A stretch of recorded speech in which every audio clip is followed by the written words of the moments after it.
हाताला एक थेंबही डिंक न लागता, फणस न झटता आणि एका वेगळ्याच पद्धतीने कुऱ्याची भाजी कशी बनवायची ते मी तुम्हाला दाखवणार आहे। पहिल्यांदा जो कुरा आहे त्याला असा उभा कापून घ्यायचा, आडवा कापून घ्यायचा नाही। आडवा कापला तर त्याला डिंक जास्त येतो, उभा कापला तर तेवढासा डिंक येत नाही। त्याच्यानंतर मीठ घालायचं आणि कुकरमध्ये याला उकडवून घ्यायचं।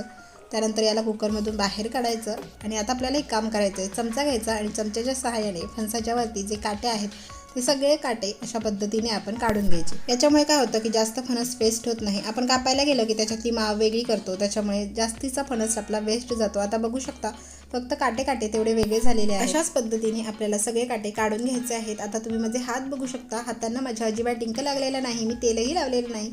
हात ओलसर दिसतात कारण उकडलेला फणस मी हातात घेतला, त्याच्यामुळे त्याचं पाणी मला लागले। आता काय करायचं, फणसाच्या वरचा जो भाग आहे तो हाताने अशा पद्धतीने आपण काढून घ्यायचा। याच्यामुळे याच्यामधली माव अगदी सहजपणे वेगळी होईल। अगदी न कापता, हाताला डिंक न लागता माव अगदी सहज वेगळी झालेली आहे। डिटेल व्हिडिओ चॅनलवरती